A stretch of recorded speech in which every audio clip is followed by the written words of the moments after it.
সবাইকে স্বাগত জানাচ্ছি আজকের এই নিবেদনে। চলুন দেখে নিই চটপট চারটি গুরুত্বপূর্ণ আপডেট। প্রথমেই আমরা দেখব ডোনাল্ড ট্রাম্পের বর্তমান আমেরিকার সমাজে গ্রহণযোগ্যতা কতখানি। তারপরে দেখব আব্বাস আরাগচি পাকিস্তান সফর সেরে তিনি গিয়েছিলেন ওমানে, আবারও ফিরছেন পাকিস্তানে, কিন্তু কেন সেই ডিটেল জানবো। আমরা জানবো মাসুদ পেজেশকিয়ান ইরানের রাষ্ট্রপতি, তিনি একটি শর্ত লাগিয়েছেন, যে শর্তে আমেরিকার সঙ্গে ইরানের চুক্তি হতে পারে।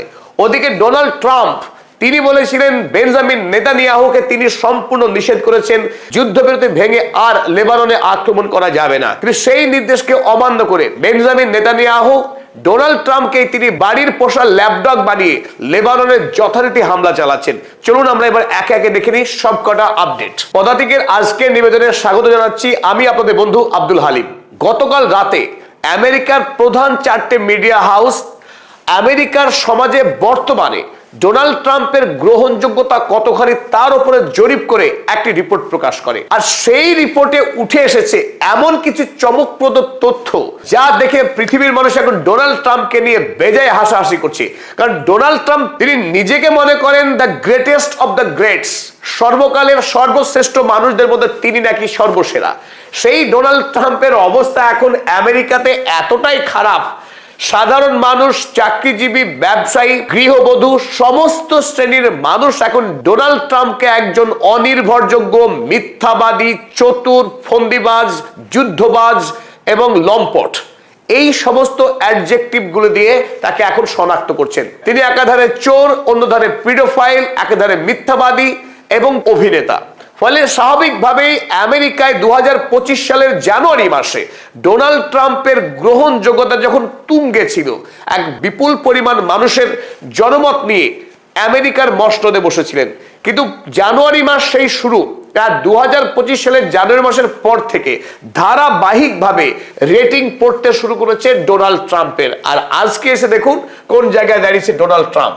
এই মুহূর্তে আমেরিকার মাত্র 34% মানুষ ডোনাল্ড ট্রাম্পকে সমর্থন করছেন একজন নির্ভরযোগ্য শাসক হিসেবে। উল্টো থেকে 66% মানুষ তারা মনে করছে যে ডোনাল্ড ট্রাম্প দেশ পরিচালনার পক্ষে একজন অযোগ্য উন্মাদ, তিনি আমেরিকার রাষ্ট্রপতি হওয়ার উপযুক্ত নন, তিনি মানসিক স্থিতি হারিয়েছেন, তার ঠিকানা পাগলাগারদে হওয়া উচিত এবং অবিলম্বে তার রাষ্ট্রপতি পদ ত্যাগ করা উচিত। অপরদিকে আরো একটি জরিপে দেখা যাচ্ছে আমেরিকার 55% মানুষ তারা মনে করছেন খুব জরুরি অবস্থায় ডোনাল্ড ট্রাম্পকে রাষ্ট্রপতি পদ থেকে বহিষ্কার করা উচিত, তাকে ইমপিচ করা উচিত, নইলে আমেরিকার সমাজকে ধ্বংস করে দেবে এই উন্মাদ দানবটা। অতএব আমেরিকার হোয়াইট হাউসের জন্য এই ব্যক্তি অত্যন্ত বিপজ্জনক। হোয়াইট হাউস থেকে এই বিপজ্জনক প্রাণীটিকে অবিলম্বে সরানো উচিত আমেরিকার স্বার্থে, বিশ্ব শান্তির স্বার্থে।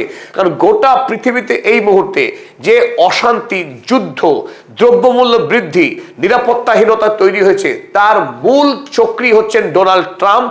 তিনি আমেরিকার মিলিটারি ইন্ডাস্ট্রিয়াল কমপ্লেক্সের সঙ্গে হাত মিলিয়ে এখন সারা পৃথিবীতে যুদ্ধ খেলা করছেন। ওদিকে আমার বোর্ড অফ পিস খুলে গোটা পৃথিবীর কাছ থেকে চাঁদা দাবি করছেন। কেন আমেরিকার মানুষ ডোনাল্ড ট্রাম্পকে অভিযুক্ত করছে চলুন আমরা দেখে নিই। 1 নম্বর, rising fuel price and inflation. 77% American voter তারা ডোনাল্ড ট্রাম্পকে দায়ী করছেন দেশের জ্বালানি এবং জিনিসপত্রের দাম বৃদ্ধির জন্য দায়ী হচ্ছেন এই দানব ডোনাল্ড ট্রাম্প। 2 নম্বর, আমেরিকার সাধারণ মানুষ তারা ইরান যুদ্ধ নিয়ে কি ভাবছে চলুন দেখে নিই। Iran war and foreign policy Donald ট্রাম্পের, সেই ক্ষেত্রে 64% মানুষ ডোনাল্ড ট্রাম্পের এই যুদ্ধ নীতিকে সরাসরি তিরস্কার করেছেন। তারা মনে করছেন ডোনাল্ড ট্রাম্প ইরানে অন্যায় যুদ্ধ করছে, যে যুদ্ধে আমেরিকার কংগ্রেসের অনুমোদন নাই। আর এই যুদ্ধ লড়ে ডোনাল্ড ট্রাম্প পারিবারিক ব্যবসায়িক ফায়দা লুট করছেন তেলের বাজার থেকে, শেয়ার মার্কেট থেকে। সুতরাং এই যুদ্ধ ডোনাল্ড ট্রাম্পের ব্যক্তিগত স্বার্থ সিদ্ধি হচ্ছে, ওদিকে আমেরিকার সাধারণ মানুষ তারা ক্রমশ বিপদে পড়ছেন। আমরা দেখব কস্ট অফ লিভিং ক্রাইসিস, যেটা সব থেকে বড় সমস্যা আমেরিকার সমাজের। কস্ট অফ লিভিং ক্রাইসিস বিষয়ে আমেরিকার মানুষ 82% মানুষ এখন মারাত্মকভাবে উদ্বিগ্ন। আর এটাই সব থেকে বড় সূচক যে আমেরিকা এখন বিপদে। শুধু ইরান বিপদে নয়, গাজা বিপদে নয়, লেবানন বিপদে নয়, আমেরিকার গরিব মানুষও অনুরূপভাবে এই মুহূর্তে বিপদগ্রস্ত ডোনাল্ড ট্রাম্পের জন্য। স্বাভাবিকভাবে একটা দেশের 82% মানুষ যদি উদ্বিগ্ন হন কোন একটি বিষয়, তারা কস্ট অফ লিভিং ক্রাইসিস, আমেরিকার সাধারণ খেটে খাওয়া মানুষ, ছাত্র, কৃষক, বণিক প্রত্যেকে এই মুহূর্তে যেভাবে আমেরিকার দ্রব্যমূল্য বৃদ্ধি পাচ্ছে তা নিয়ে রীতিমতো উদ্বিগ্ন। আর চলুন দেখি এবার ডোনাল্ড ট্রাম্পকে উন্মাদ কত শতাংশ লোক মনে করেন। শুধু কি আমরা যারা ডোনাল্ড ট্রাম্পকে নিয়ে চর্চা করছি বা আমাদের যারা সম্মানীয় দর্শক আপনারা, তারাই কি মনে করছে ডোনাল্ড ট্রাম্পকে পাগল? না আমেরিকায় বসবাসকারী আমেরিকার মানুষ কত শতাংশ মানুষ ডোনাল্ড ট্রাম্পকে পাগল রাজা বলে মনে করেন?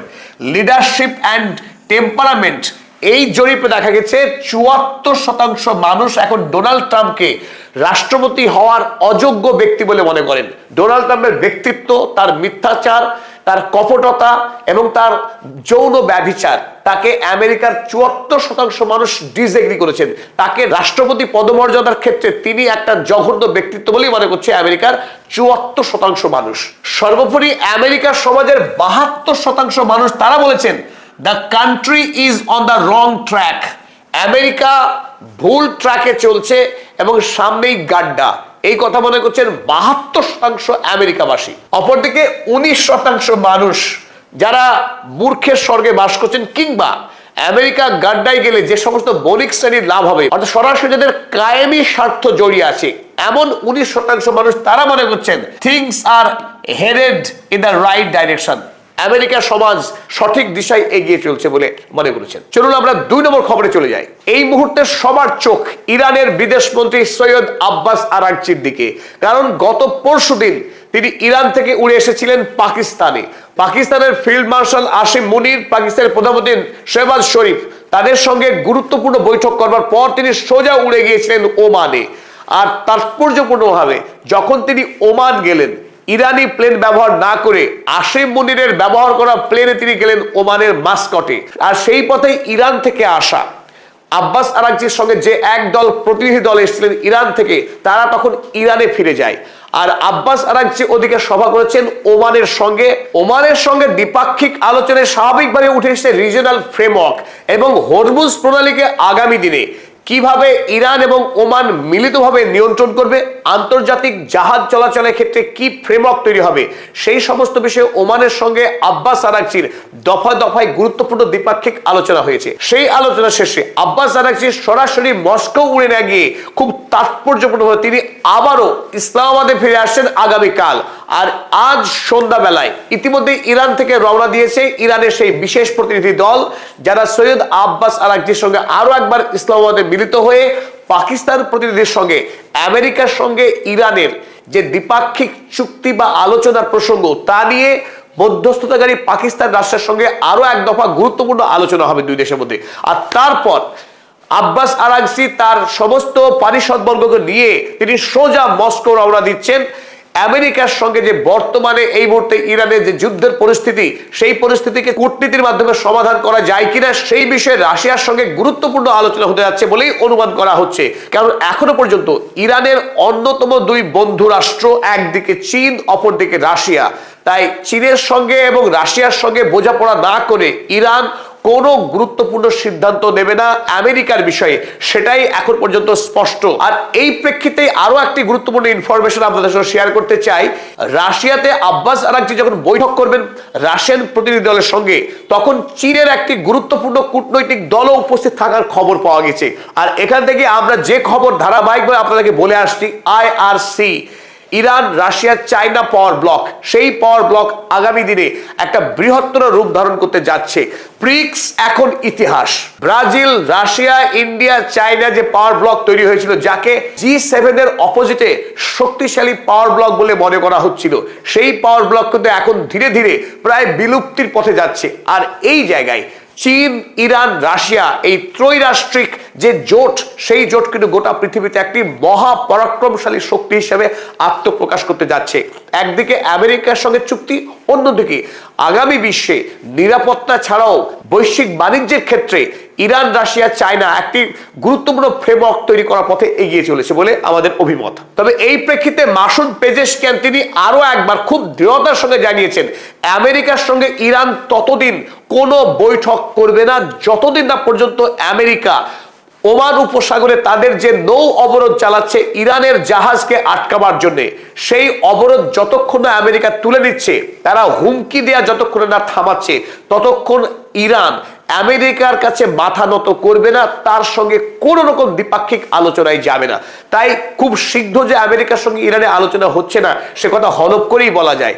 আর আমেরিকা যদি মনে করে ইরান হামলা করবে, যুদ্ধ করবে, ইরান সদা প্রস্তুত আছে সেই আগ্রাসনকে মোকাবেলা করার জন্য, সে কথা দৃঢ়তার সঙ্গে জানালেন মাসুদ পেজেশকিয়ান। চলুন এবার একটু মজা করে নেওয়া যাক। ডোনাল্ড ট্রাম্প আজ ভোরবেলায় ভারতীয় সময় তিনি টুইট করে জানালেন যে I just cancel the trip of my representatives going to Islamabad. তিনি জানিয়েছেন জারেড কুশনার এবং স্টিভ উইটকফ যাদের পাকিস্তান সফরে আসার কথা ছিল খুব শীঘ্রই, গতকালকে তিনি জানিয়েছিলেন, কিন্তু আজ ভোরবেলায় তিনি লিখলেন তিনি তার যে রিপ্রেজেন্টেটিভ তাদের পাকিস্তান সফর তিনি বাতিল করে দিয়েছেন, কারণ too much time wasted on travelling. তাদের কি ভ্রমণে অনেক সময় নষ্ট হয়, টু মাচ ওয়ার্ক, প্রচুর কাজ তার রয়েছে, beside which there is tremendous infighting and confusion within their leadership. তাছাড়া ইরানের নেতাদের মধ্যে নাকি প্রচন্ড ফাইটিং চলছে, ইন ফাইটিং। দেশের মধ্যে কে নেতা ইরানিরা জানেই না, nobody knows who is in charge, দেশের দায়িত্বে কে আছেন তারা জানেই না। Also we have all the cards, they have no cards. হাসি থামাতে পারবেন না ডোনাল্ড ট্রাম্পের এই দাবি শুনলে। হি হ্যাভ অল কার্ডস, তিনি তাস খেলতে বসেছেন, রুইতন হরতন গোলাম বিবি সব তার হাতেই রয়েছে, আর ইরানের হাতে ফাঁকা সাদা তাস। সেই তাস দিয়ে ইরান বাজিমাত করতে পারবেন না। সেই তাস খেলার বাজিগার ডোনাল্ড ট্রাম্প, তিনি দাবি করছেন ইরানের সঙ্গে, তাই তিনি আপাতত কোনো বৈঠকে যাচ্ছেন না, ক্যান্সেল, ফিনিশ, ওভার করে দিয়েছেন মিটিং। কিন্তু আসল সত্য এই, আব্বাস আরাগচি নিজেই আমেরিকার প্রতিনিধি দলের জন্য কোন রকম অপেক্ষা না করে নিজের শিডিউল মেনে তিনি যথারীতি মাস্কটের উদ্দেশ্যে রওনা হয়েছেন পাকিস্তান ছেড়ে। তাই পাকিস্তানে এসে আমেরিকার প্রতিনিধি দলের কারোর সঙ্গে মিট করবার কোনো সুযোগই ছিল না। আব্বাস আরাগচির সপাটে ডোনাল্ড ট্রাম্পকে চড় মেরেছেন, তার প্রতিনিধি দল পাঠানোর প্রস্তাবে কোন রকম পাত্তাই দেয়নি, ভ্রুক্ষেপই করেনি আব্বাস আরাগচি। সুতরাং ডোনাল্ড ট্রাম্পের কিছু করার ছিল না তার প্রতিনিধি দলের পাকিস্তান ভ্রমণ ক্যান্সেল করা ছাড়া। অতএব তিনি মুখ রক্ষা করলেন, আমি সেই শ্রীমান হনু যে ক্যান্সেল করেছে আমেরিকান রিপ্রেজেন্টেটিভদের পাকিস্তান ভ্রমণ।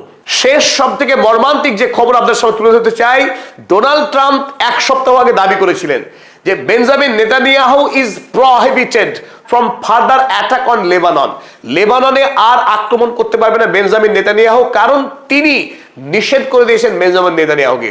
ওদিকে বেঞ্জামিন নেতানিয়াহু তিনি জানাচ্ছেন যে I am not the lapdog of Donald Trump. ওদিকে যুদ্ধ অপরাধী বেঞ্জামিন নেতানিয়াহু এমন ভাব যে তিনি যেন বলছেন যে ডোনাল্ড ট্রাম্প আমার পোষা কুকুর, আমি ডোনাল্ড ট্রাম্পের নই, সুতরাং আমি ডোনাল্ড ট্রাম্পকে মানতে বাধ্য নই। তাই স্বাভাবিকভাবে আপনারা দেখছেন গতকাল দক্ষিণ লেবাননে ভয়াবহ আবার বম্বিং শুরু হয়েছে, যে বম্বিং এ ইতিমধ্যেই 10 জন লেবানিজ মানুষের মৃত্যু হয়েছে। অথচ খাতায় কলমে লেবাননের সঙ্গে ইসরায়েলের যুদ্ধবিরতি চলছে, আর যে যুদ্ধবিরতির গ্যারান্টার খোদ ডোনাল্ড ট্রাম্প, খোদ আমেরিকা যুক্তরাষ্ট্র। আমেরিকা যুক্তরাষ্ট্র জিম্মি হওয়ার পরেও বেঞ্জামিন নেতানিয়াহু বহাল তবিয়তে লেবাননের উপরে বোমা বর্ষণ করতে পারে, খুন করতে পারে। আজ আরো 2 জন মানুষের মৃত্যুর খবর পাওয়া গেছে লেবানন থেকে। তাই এত বর্বরতা সত্ত্বেও আমেরিকা যুক্তরাষ্ট্র, বিশ্বের তাবড়তোড় মানবাধিকার সংগঠন, তারা ইসরায়েল রাষ্ট্রের বিরুদ্ধে কোনো শক্তিশালী অবস্থান গ্রহণ করতে পারছে না। এটাই আন্তর্জাতিক আইনের বর্তমান বেহাল দশা। স্বাভাবিকভাবে ইরান পশ্চিমী দুনিয়ার এই পচা গলা আন্তর্জাতিক সংস্থার কোনো নির্দেশকে মানতে রাজি নয়। তারা মিসাইলের মারে, ড্রোনের মারে পশ্চিমী দুনিয়ার এই সংস্থাগুলো শিক্ষা দিতে চায়। তারা নতুন করে বিশ্ব আইন গড়তে চায়। পশ্চিমাদের হাতে যে আইন, সেই আইনকে ইরান কোনোভাবেই ভরসা করে না, আর তাকে ভরসা করা যায়ও না।